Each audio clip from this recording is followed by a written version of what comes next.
everyone, thanks for joining me today for our first introduction into Illustrator. We are going to be talking about document setup and how to set up different documents for web or for print. And then we'll be going into the user interface, different tools, and then we're going to start making some art.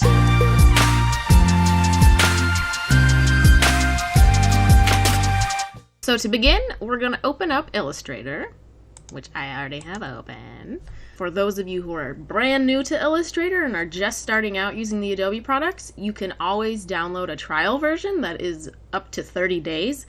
So that is very helpful. That way you can start learning the product and getting to know it before having to pay for it. So to create a new document, you can go to File, New, or you can use on your keyboard the hotkey Control-N. And I am using Windows, so my hotkeys are going to be using Control, but if you're using a Mac, your shortcut will be with Command. So we're going to go to New. And so you have a lot of different preset things. So you've got Print, and then under here, you can see that there's this drop down, and there's a bunch of different preset things for common things that you would actually print, different sizes. Same with Web. You have a bunch of preset options that are commonly used. And then under Devices, you've got all of your different kinds of tablets and things. Video and film. This is really great because a lot of things you might be using are for YouTube videos or whatever. Then you also have basic RGB.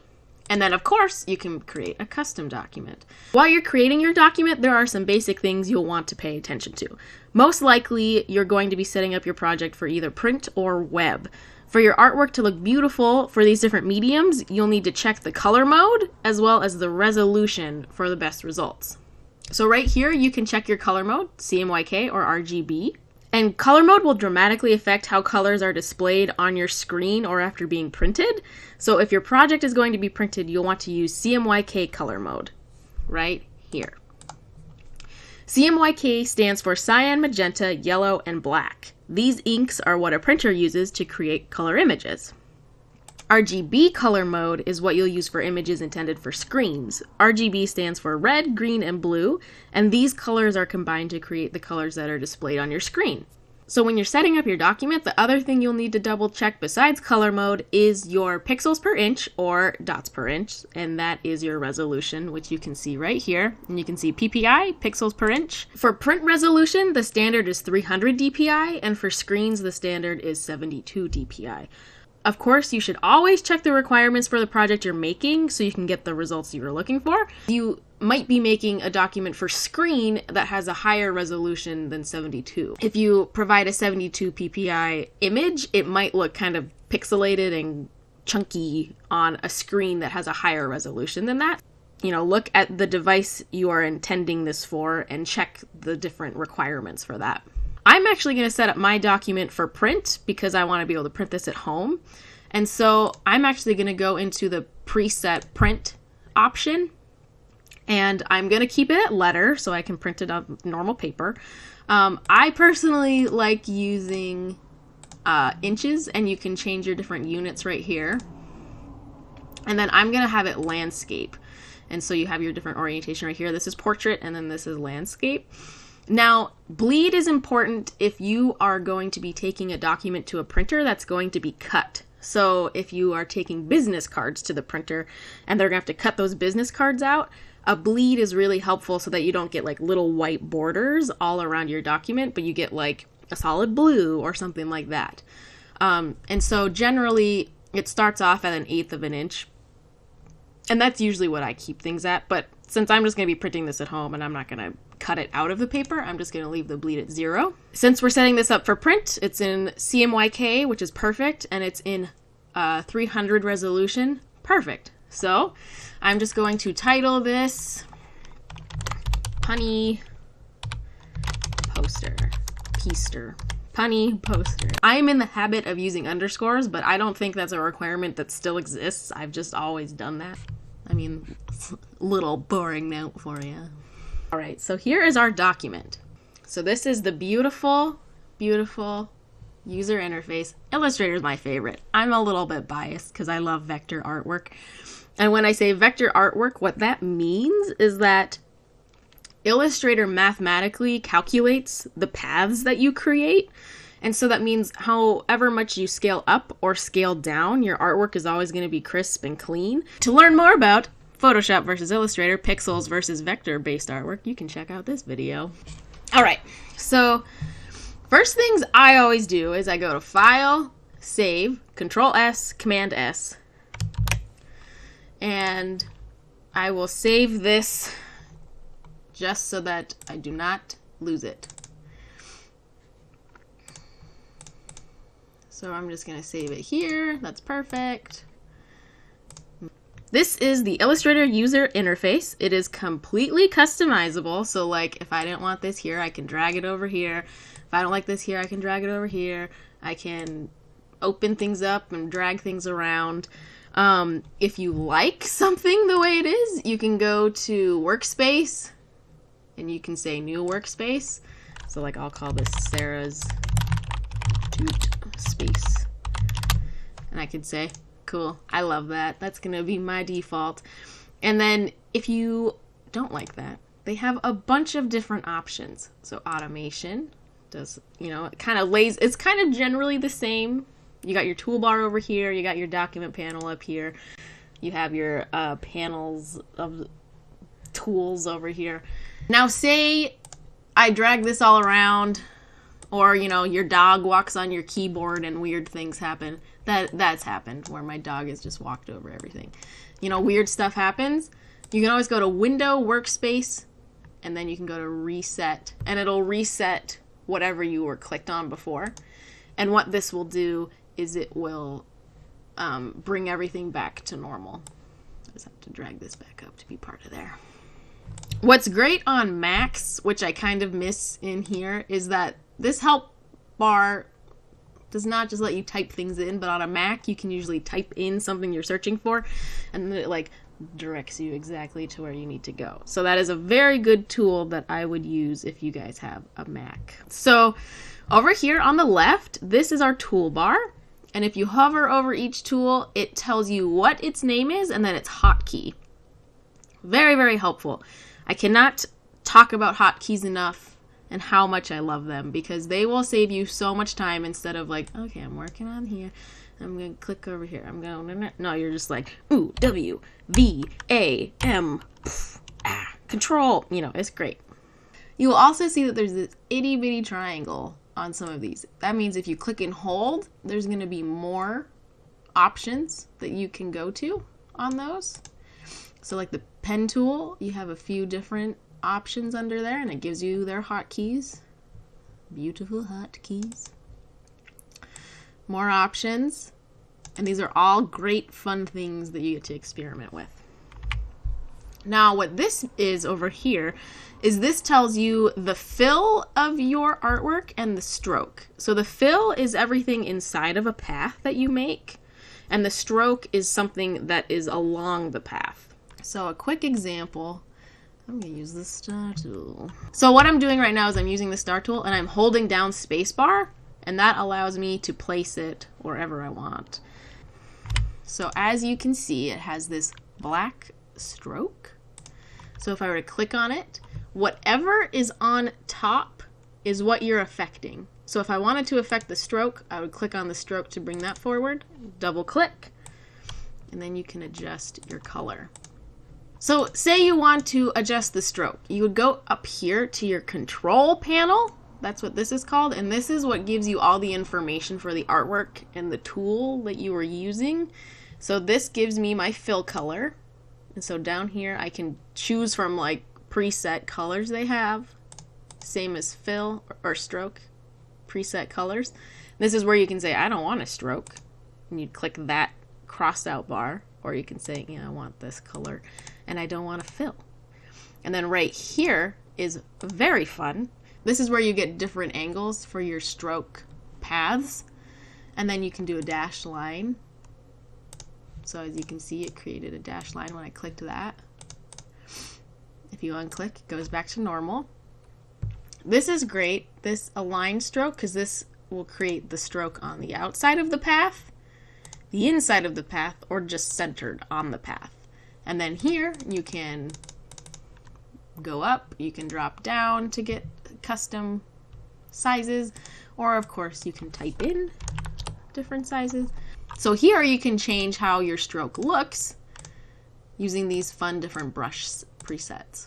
And then here you can get some textured things. So like this will make it look like a paintbrush. And you can create your own custom brushes, which we will go into later. But for now, I'm going to delete that. Over here, we have our panels bar, and I'm going to click this little thing to have those pop out more. Of course, this might look different depending on which workspace you have going on. So the most important thing are layers. How layers work is exactly how it sounds. So when I create, I'm going to use my star tool again. So we've got a star. Since I was selected on this layer, it created the star within that layer. Now, when I make another star, it won't create another layer. It creates a path within that layer. This is the one I just created, and so it's going to be on top of the layer that already existed. So that's how layers work, is it builds from the bottom up. And what's great is if you are very organized, which is smart, you can create sub-layers. So say I wanted this to be stars. I could put my stars within this sub-layer, and then say I wanted to make squares. I can make another sub-layer with those squares in it. And so I'm going to make a square using the rectangle tool, hotkey, M, and that's no control or anything, just M. I'm going to push shift to keep it equal on all sides. And then, you know what? I'm going to flip those around so that my fill is red with no stroke. So there you go. You got your squares and you got your stars. Now within a layer, you can drag things to be in different orders, or you can go like this. You can click on your layer or artwork, right click, go to arrange, and then this gives you all the different hotkeys: bring to front, bring forward, send backward, send to back. So what this means, send backward, is it will send a layer one layer back. Send to back means it will send the layer all the way to the back. So within this layer, I did send to back. It sent it past all of the star layers to the very back. So I'm going to rename this. I just double click to select it all. Shapes. So what I usually do is I create different layers for like text. Create another layer for background. And as you can see, every time I made a new layer, it created it on top. So since it created the background one on top, I just dragged it down. And you can change the different colors by clicking on like the layer preview thumbnail, and then you can drop down to make, because sometimes you're making red artwork and it has like a red stroke, so it's really difficult to see. So this is great if you're like, okay, I need opposing colors to see what I'm working on. That is layers, and what's great is you can delete, you can create new ones, you can create a sub-layer within it real quick. And say you do something you don't like, you don't have to just go delete, you can do Control Z, that is undo, undo, undo, undo, undo, undo, undo. There we go, got back to the shapes. Next to layers, you have artboards. So in an Illustrator document, you can have multiple artboards. This is the artboard button. If I wanted to copy it and just duplicate everything on it, so what I'm doing is I'm clicking on the document, I'm pushing Alt, probably Option for Mac users, and then I set it over. So you can see now over in my artboards panel, I have two artboards. We can rename this to be artboard 2.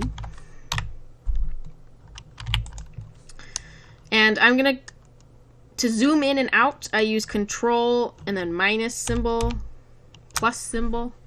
I'm using the spacebar to create this hand that's allowing me to drag my workspace around. So why would you need multiple artboards? Well, maybe you're creating a brochure and you need a front and a back. Or maybe you're creating business cards where you need a front and a back. Having two artboards within one document is just nice. That way, you don't have to have single Illustrator documents that get lost and confusing. So up here next to the Illustrator logo is very helpful. You have a bunch of different options. So say you accidentally created your document in the wrong color mode, you can switch it there. Of course, you'll always want to go check on your resolution, but usually when you export an image, you have options there where you can change your color mode and your resolution for those exported images. A lot of these options are very, very helpful. So something that's great too is if you ever lose anything, like I just closed my layers and my appearance or my artboard panel and you are like, whoa, where do I go? You can always go to Window and this will show you everything that is possible to see. So if I lost my layers, I could go, okay, there's my layers panel. Okay, where's my artboard? Oh, okay, I'll click on that and I found my artboard. And you can always combine them back together. What? Good grief. Okay.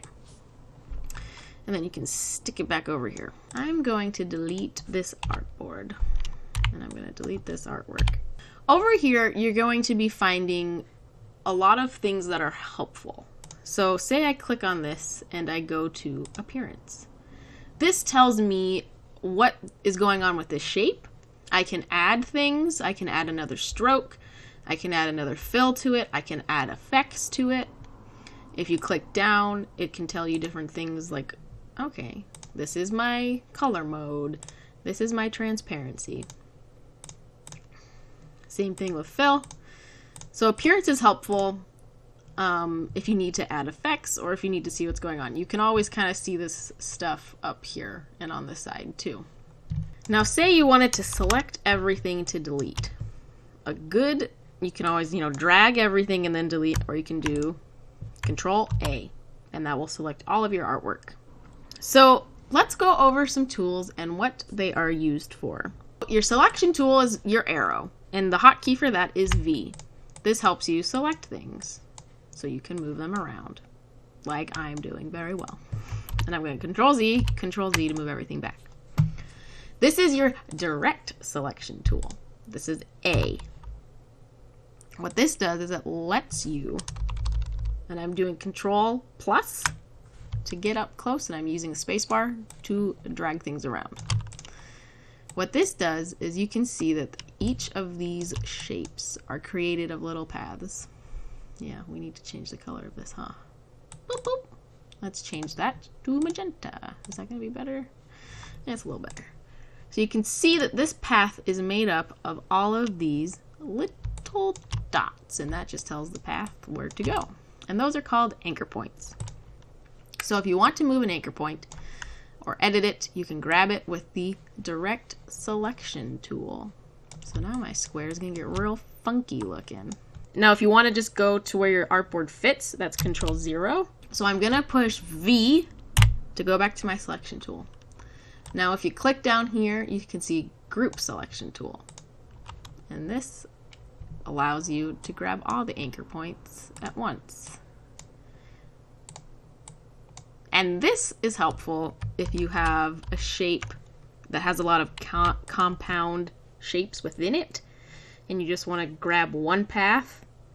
That allows you to do it very quickly without having to individually select each anchor point. So this is the wand, magic wand tool. So the hotkey for that is Y. This helps you select just color. Then you have the lasso tool, which allows you to select things within its path. So as you can see, it has selected these anchor points, but not these ones. So here you have your pen tool. This is my favorite of all. This is very helpful if you do not have a tablet to use, because you can control the paths with all these beautiful beziers. Beziers? Yes. So as you can see, what I'm doing is I'm clicking and I'm holding, which is creating these handles. While you're holding still, not letting go, you can make these handles do whatever you want. To close a path, you can see this little circle happening with my pen tool. You click on that anchor point to close the path. What's great is you can use, I pushed A to get to my direct selection tool. You can use that to adjust the paths, the handles. It's wonderful. Now if you hold and click, you can see that there are different options. using the hotkey plus or minus, you can do add anchor point, delete anchor point, and then Shift C is the anchor point tool. So what this will do is if you don't want handles, you can click that anchor point and that will get rid of the handles. If you do want handles back, you can click and create handles. You can also affect one handle. It's great. Or if you want to get rid of one handle, you can do that. You just click on the end of the handle and it goes away. And then say you want to affect both handles, you can go back to your direct selection tool A to do that. Alright, so I'm going to select that and I'm going to delete it. Over here you have your curvature tool. You can just start drawing a shape and it kind of guesses what you would do if this was the pen tool. It kind of guesses how your Beziers might look. So say I want to do a circle. We're just going to kind of go in a general square. And it makes a pretty good circle. Pen tool is my favorite. I love that pen tool. And then here you have your type tool. This allows you to type.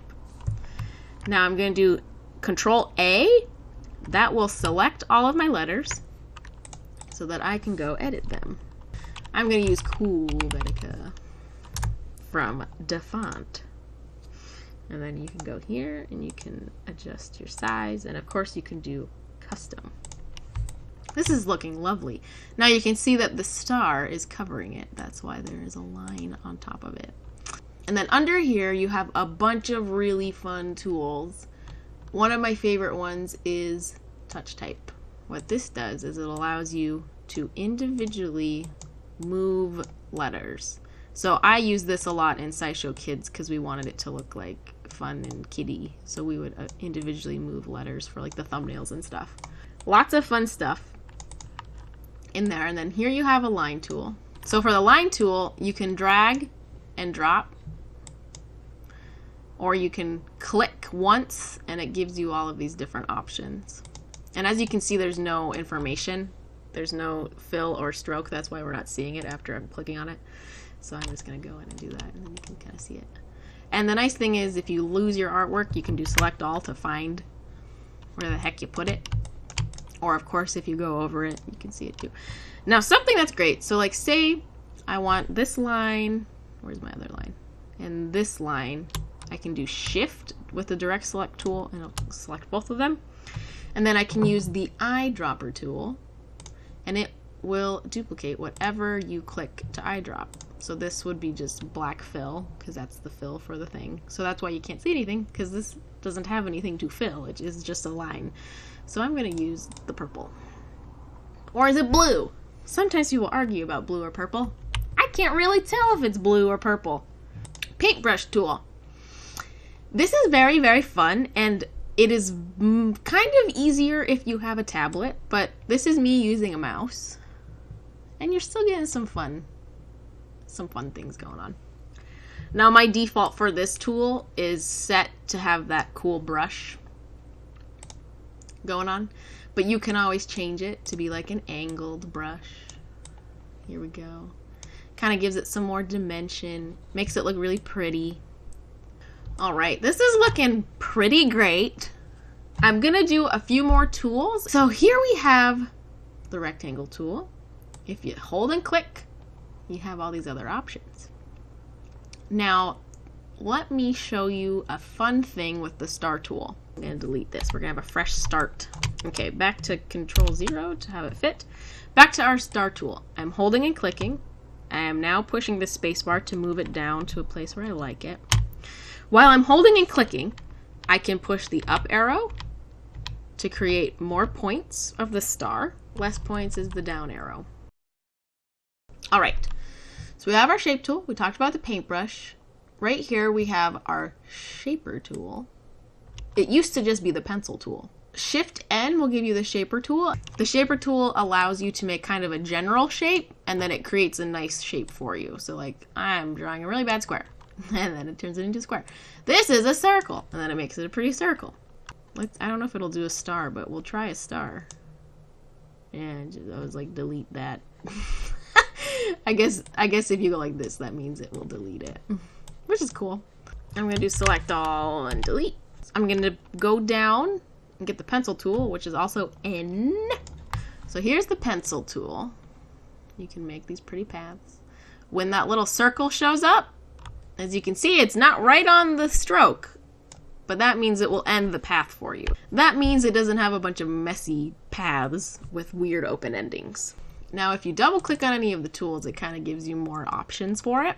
So fidelity is when it like follows your path accurately that you are making, or if you're going to allow it to kind of make it more pretty and smooth, so it's not so jagged. So those are all the tools that we are going to talk about today because this video is going a little bit long. Thank you for hanging in there with me. And if you would like to join me for part 2 where we create a punny poster, you can click on the video up here in the corner, or you can click on the link in the description below. If you have any questions or suggestions for videos, please leave those in the comments as well, and I hope to see you next time.